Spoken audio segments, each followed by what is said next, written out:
¿Qué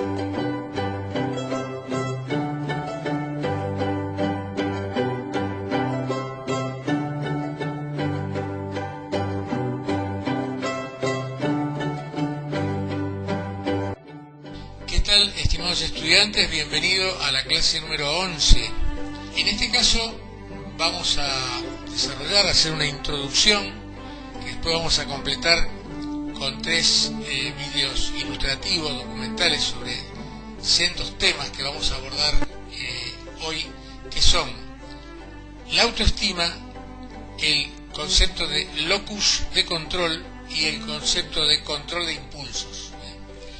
Y vamos a intentar pensar esas tres nociones de la psicología general, la autoestima, el llamado locus de control o lugar de control, y además la función del yo en relación al control de los impulsos, con la estructura y los estilos de personalidad. Ustedes recuerden que la estructura son configuraciones básicas en relación a la interacción con la realidad. Tenemos las personalidades homeostásicamente equilibradas, las personalidades saludables, que por extensión, como vimos en la clase pasada, llamamos normales, donde la relación con la realidad, el control de impulso, el control emocional, la interpretación de la realidad tiene que ver con determinados patrones estables, emocionalmente estables, patrones lógicos de la autopercepción y de la relación con el otro. Es lo que llamamos personalidad equilibrada, sana o normal.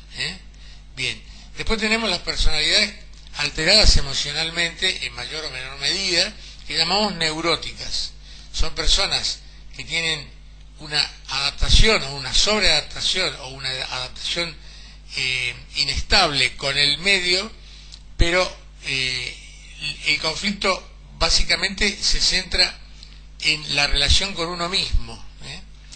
Es lo que llamamos personalidades neuróticas, tanto sean personalidades más o menos extrovertidas, etc. Luego tenemos lo que llamamos personalidades psicóticas, que son aquellas que hacen una ruptura con la lectura de la realidad y hacen una interpretación delirante de la realidad. Más o menos tenemos todos una idea de que la patología psicótica es una patología grave.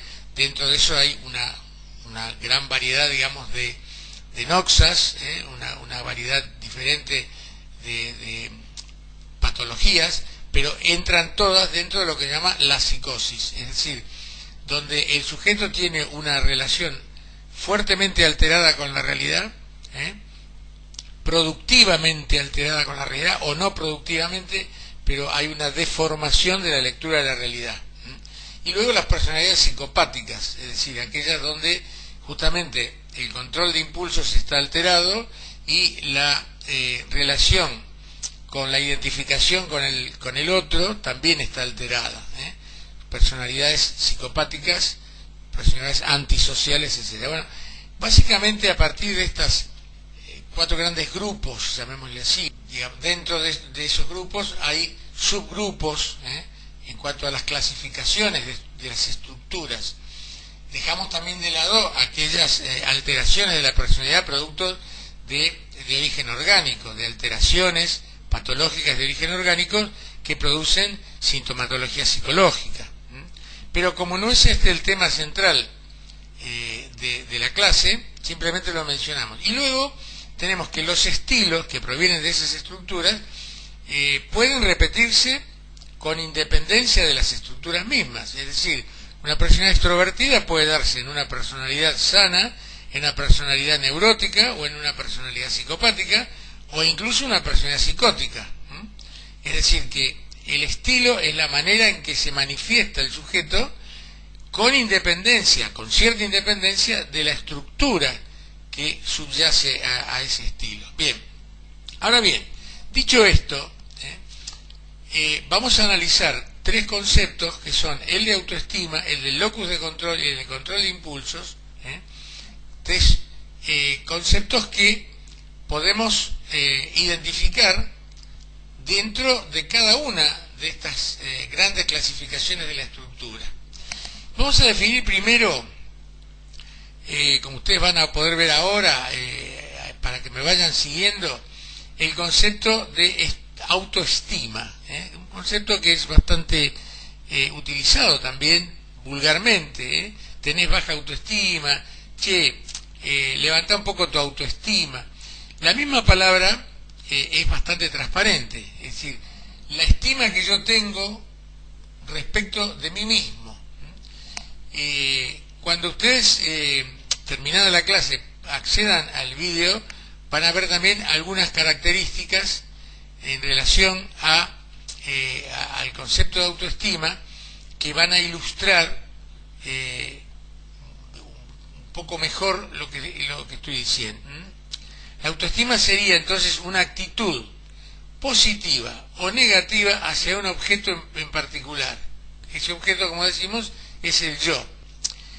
La manera de entender la autoestima en términos de mérito parece ser la definición más comúnmente utilizada por muchos investigadores. La autoestima sería entendida como una evaluación global, sea favorable o quizá no favorable a uno mismo. Bien, vamos ahora con el otro concepto, que es el concepto de locus de control, o locación del control. ¿Dónde pongo yo la responsabilidad de los efectos de mi propio comportamiento? Para esto, la psicología maneja un concepto que es el de locus de control, que es un término que se refiere a la percepción que tiene una persona sobre las causas de lo que pasa en su vida. Se identifican dos formas de creencias de localización causal, más allá de la causalidad real, más allá de la causalidad, es decir, cómo interpreto yo la relación entre las causas y los efectos. Podemos dividir a la relación entre la persona y su locus de control o localización de control en el locus de control externo y el locus de control interno. ¿Qué son estas dos cosas? El locus de control externo es la percepción del sujeto que piensa que los eventos de su vida ocurren como resultado del azar, del destino, la suerte, el poder o las decisiones de otros. Es decir, lo que me sucede en realidad no tiene que ver mucho conmigo, sino con causas terceras. Esto ocurrió porque ocurrió, la culpa la tiene el otro, es que las situaciones son complejas y yo no las puedo manejar, siempre me pasa lo mismo, pero yo quiero, pero evidentemente no puedo porque siempre hay obstáculos. Es decir, las causas de las dificultades o inclusive los éxitos en realidad están siempre ubicados y depositados fuera de mí mismo, fuera de mi propia voluntad, fuera de mis propias decisiones, fuera de mis propias estrategias y tácticas para lograrlas. Yo intento, pero viste, la sociedad es muy complicada, todo está en contra mío, que con todo lo que pasa alrededor, ¿cómo vas a tener éxito? Etcétera, etcétera. En cambio, el locus de control interno, el llamado locus de control interno, es la percepción creencial opuesta a la que dijimos recién. Todo lo que ocurre sería responsabilidad de la persona, lo que hace o deja de hacer, por acción u omisión. El sujeto asume que depende solo de él sus éxitos y sus fracasos. De tal manera se empodera hasta límites a veces de gran autoexigencia y autocastigo por sus errores. Bueno, acá tenemos también que si lo tomamos de manera extrema, el locus de control interno sería: soy tan omnipotente que todo lo que pasa depende de mí. Si me fue bien o si me fue mal. Es decir, no hay un equilibrio entre decir, mira, yo hice todo lo que tenía que hacer, evidentemente evalué todo y justo cuando estaba por lograrlo pasó esto que no dependía de mí. Supongamos, vamos a dar un ejemplo que todos vamos a entender. Tenía todo un plan previsto para los primeros meses de este año que tenían que ver con un proyecto de viaje, con mi trabajo, con desarrollar determinadas tareas y demás, estaba todo perfecto y había hecho todas las cosas para que así saliera. Pero un día resulta que me entero de que hay un virus que se extiende por el mundo, que hay una pandemia, que de pronto se decreta un estado de alarma o un estado de cuarentena, etcétera, y todo eso no lo puedo llevar a cabo por limitaciones objetivas. No puedo reinventar la realidad por mi propia voluntad. Bueno, entonces ahí el locus de control externo e interno se equilibran. Hay situaciones que dependían de mí y situaciones que no dependen de mí. Ahora, si yo digo, no, en realidad yo tendría que haber hecho las cosas de tal manera que a pesar de la pandemia hubiera hecho todo lo que quería hacer. Bueno, esto es delirante, no es así.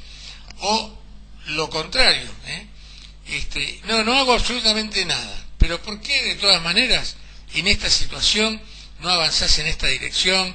¿Por qué no terminás ese proyecto que lo podés terminar a pesar de las restricciones de, por ejemplo, de transitabilidad o de movilidad o las restricciones para viajar, etcétera? No, viste, porque con todo esto prácticamente yo ya no puedo hacer nada. Me encierro y me pongo a llorar. Es decir, ese sería el extremo opuesto. Pensar que a pesar del contexto externo yo no puedo hacer nada. Acá se me ocurre ahora una visión desde la perspectiva, por ejemplo, de Jean-Paul Sartre, desde el existencialismo, que dice, en realidad, que algo yo puedo hacer conmigo mismo a partir de lo que otros ya han hecho conmigo. Esta es una cuestión central de la perspectiva existencialista, decía Sartre. A pesar de que los demás o la situación externa ha hecho algo conmigo que no dependía de mí, por ejemplo la influencia de mis padres en mi infancia, algo yo siempre puedo hacer conmigo mismo a partir de eso. Partiendo de eso, algo nuevo puedo crear. Porque si yo pienso que el determinismo previo a mi propia voluntad ya directamente es un juicio que impide que yo haga cualquier cosa, entonces voy a estar el resto de mi vida llorando por lo que me pasó. No, lo que pasa que la culpa la tiene que yo nací en este país tan complicado, la culpa la tienen los políticos, la culpa la tienen mis padres, la culpa la tiene aquella relación que yo tuve cuando era un adolescente que me jodió la vida y ahora ya mi vida... Es decir, son justificaciones que en este caso tendría que ver con el locus de control externo, básicamente, y que se parecen mucho a justificaciones más bien neuróticas. En relación al tema del locus de control, la psicología positiva fue desarrollada como concepto por un autor estadounidense, Martin Seligman, donde, entre otras cosas, básicamente Seligman analiza lo que él llama los estilos atribucionales de las cosas que me pasan, de las cosas que puedo hacer o de las cosas que no puedo hacer. Esto tiene que ver con el tema de justamente el locus de control. Y parte básicamente de dos configuraciones originales, que son lo que él llama los estilos de personalidad optimistas y personalidades pesimistas. Estas son dos configuraciones muy fuertes.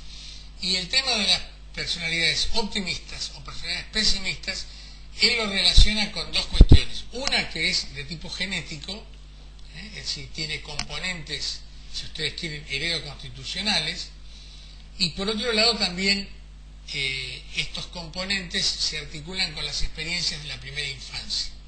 Es decir, que ahí la construcción de una visión pesimista o optimista, no de un tema, sino de la vida en general, tendría que ver con la articulación en los primeros años de vida, o sea, el niño pequeño, por un lado con lo heredoconstitucional y por otro lado con las primeras experiencias infantiles. Por ejemplo, la muerte precoz de uno de los padres, situaciones extremas dentro de, por ejemplo, un proceso bélico, situaciones de extrema pobreza, de extremas carencias, etc.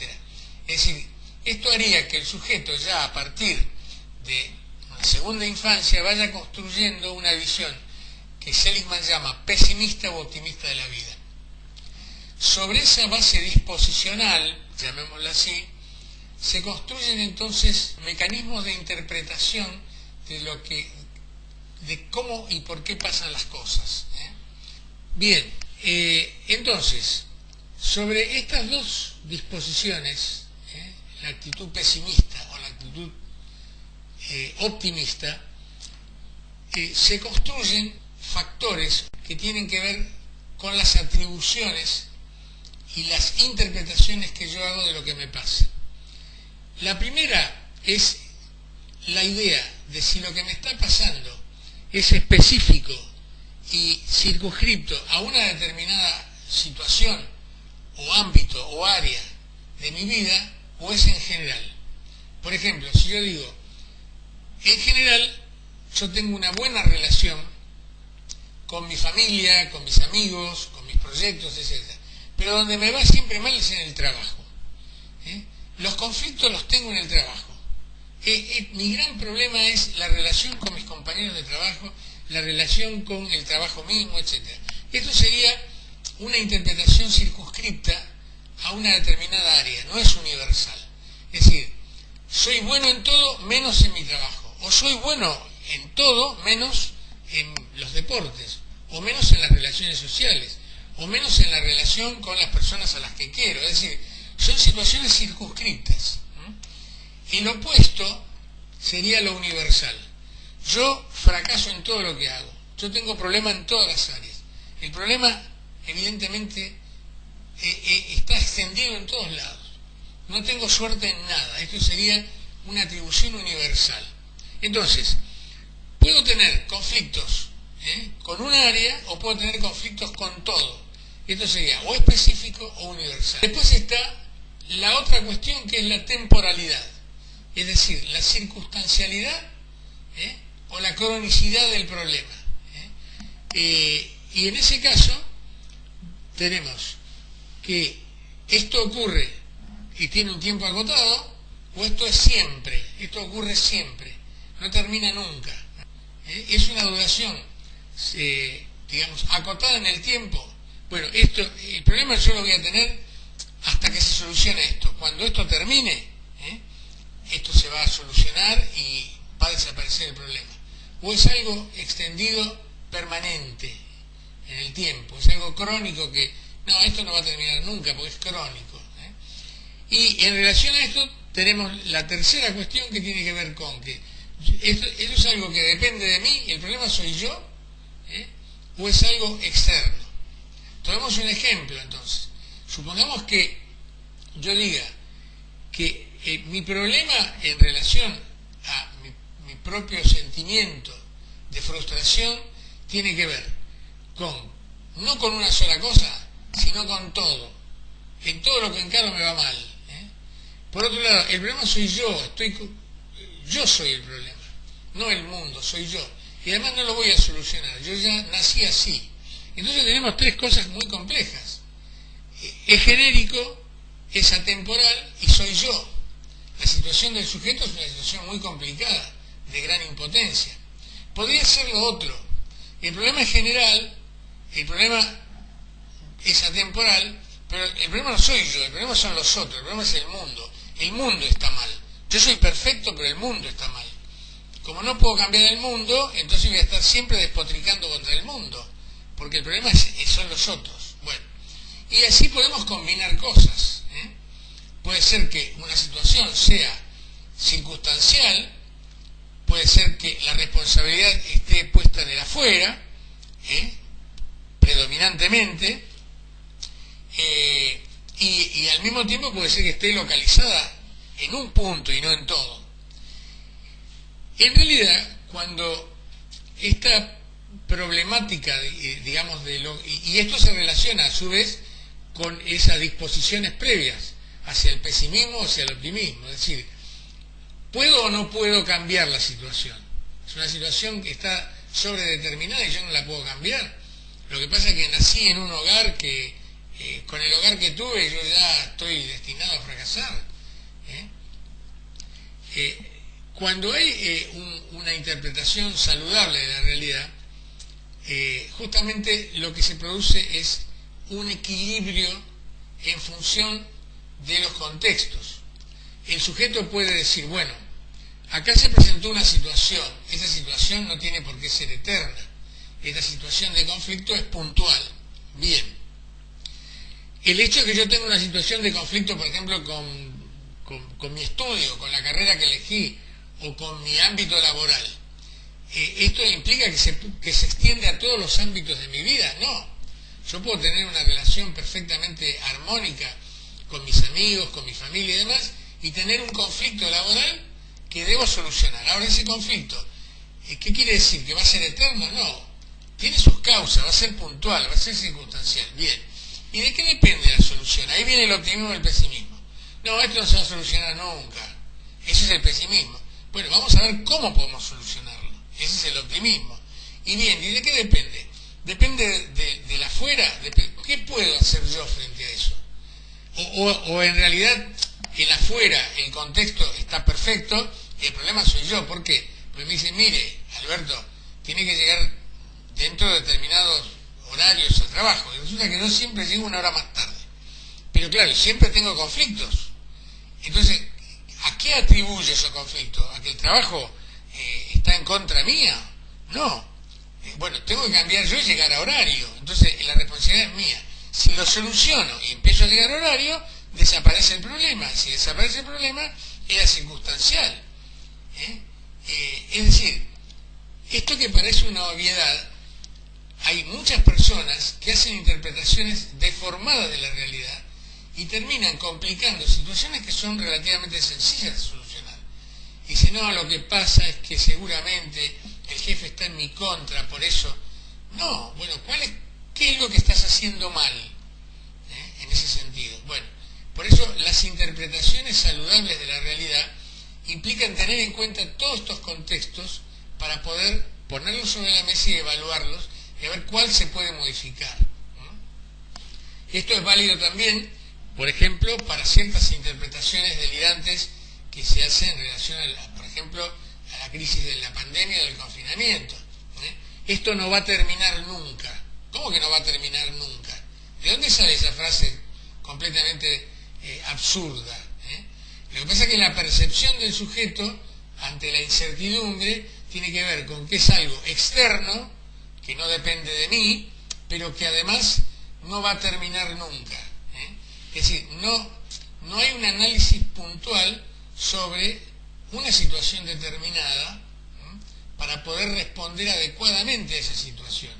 ¿Qué cosas puedo yo aportar a disminuir la incertidumbre y qué cosas no están vinculadas directamente a mi propia decisión?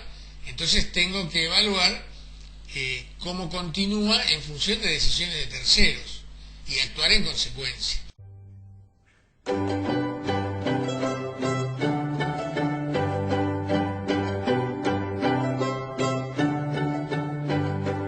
Dicho esto, pasamos al tercer concepto, que es el concepto de control de impulsos. Que este concepto sí tiene mucho que ver con las estructuras de personalidad. Las personalidades, no importa qué estilos tengan, las personalidades llamadas equilibradamente estables, o sanas, o saludables, o normales, como queramos llamarla, tienen en general un buen control de impulsos, salvo en situaciones críticas. Situaciones críticas implican, situaciones límites en donde el individuo responde quebrando el control de impulsos por una emoción violenta, en situaciones extremas, donde su vida está amenazada, donde la situación de angustia es terrible. Son situaciones absolutamente momentáneas, transitorias, que pueden durar incluso segundos. Y dice, lo que pasa es que no sabía lo que hacía, lo que pasa es que me saqué, como se suele decir vulgarmente, etc. Pero cuando el control de impulsos no funciona de manera crónica como parte de una estructura de personalidad, decimos que hay un control patológico de esos impulsos. ¿Y quién tiene la tarea de controlar esos impulsos? Tanto sean llamados amorosos, entre comillas, o eróticos, en el sentido de vitales, o negativos, tanáticos, agresivos, violentos, destructivos, etcétera, que por lo general no se corresponden con las causas, es decir, causas mínimas generan respuestas absolutamente desmedidas. El sujeto no tolera la frustración, algo, no sé, no puede terminar de hacer alguna tarea porque algo se complicó, se trabó y termina rompiendo todo, con un ataque de furia. Es decir, hay un desequilibrio emocional importante. Bueno, el yo es el encargado de cumplir con esa función de controlar los impulsos vitales. Entonces, el malestar ante un descontrol de los impulsos, tanto sean amorosos o agresivos, en un contexto inadecuado, sin observar una neutralización o postergación de la descarga, según el asunto y el contexto, siempre provoca una gran angustia en el sujeto, salvo en aquellas caracteropatías. Es decir, el caracterópata, el psicópata, por ejemplo, el caracterópata psicopático, no tiene angustia por lo que hace, porque no se pone en el lugar del otro. Lo perjudica porque instrumentalmente le sirve, pero no se siente culpable. La verdad que mal que estuve en lo que le hice. No, me sirvió. ¿Qué me importa que el otro lo perjudiqué, sufrió? No me importa. Las caracteropatías son justamente patías de carácter, es decir, son distorsiones no saludables del carácter, y a diferencia de las neurosis funcionan como parte de una manera de ser, pero esas caracteropatías son no saludables, justamente porque son patologías del carácter. Bueno, cuando esas patologías del carácter tienen características psicopáticas, sin llegar a ser una psicopatía grave o severa, el sujeto tiene una relación con la ética y la moral muy débil en realidad. Esto lamentablemente lo vemos mucho en la sociedad en que vivimos. Es decir, sujetos que son manipuladores y que tienen muy poca relación de sometimiento a ciertos patrones morales y culturales que hacen que no, determinada cosa me puede ser útil, pero no la puedo hacer porque no es moralmente aceptable hacerla. Mi yo no acepta. Ahora, si yo soy un caracterópata de características psicopáticas, digo, bueno, sin llegar a extremos, puedo decir, bueno, a mí lo que me importa es salir ganando. Si perjudico al otro, la verdad que es un problema del otro. Esto está muy instalado como lo que podríamos llamar una caracteropatía social, sobre todo a partir de las crisis esto se exacerba. Vemos que, por ejemplo, a partir de situaciones extremas, como puede ser un confinamiento muy prolongado, puede ser justamente una cuarentena, llamada entre comillas cuarentena muy prolongada, genera que las personas, dado que sus comportamientos se ven en alguna medida, o sus intereses se ven afectados, generan respuestas que muchas veces desestiman al otro, son psicopáticas, pero en realidad no es porque sean psicópatas, sino que afloran ciertos esquemas caracteropáticos que ya están presentes, pero que no se observaban claramente en situaciones sociales normales. En situaciones de crisis, entonces esas caracteropatías subyacentes a la personalidad afloran, y los individuos sacan, en este caso, lo peor, y en otros casos lo mejor de sus esquemas morales y sus esquemas éticos. Bien, en este caso, en los trastornos del control de impulsos podrían definirse como una clase de desórdenes psicológicos caracterizados por la incapacidad para resistir una tentación o un deseo. También manifestarán problemas para neutralizar conductas agresivas. Esta impulsividad puede llegar a ser dañina para uno mismo o para los demás, como leemos ahí en esa definición. El gran problema del déficit de control de impulsos, que podemos observar también en los niños, no como patología, sino como parte del proceso evolutivo y madurativo, es justamente la poca tolerancia a la frustración. la tolerancia a la frustración, la tolerancia funcional a la frustración, nos está indicando una buena salud psicológica. Esto no quiere decir que el individuo necesariamente sea un masoquista, que busque situaciones de frustración, pero ante una situación de frustración, postergar esos impulsos, postergar la satisfacción, implica una lectura inteligente y autocontrolada de la realidad. En realidad muchas cosas el individuo no las hace porque el propio individuo, el propio yo, las considera indeseables, con sus esquemas de valores, con sus esquemas morales, con su axiología de la vida. Esto no lo hago porque creo que está mal hacerlo.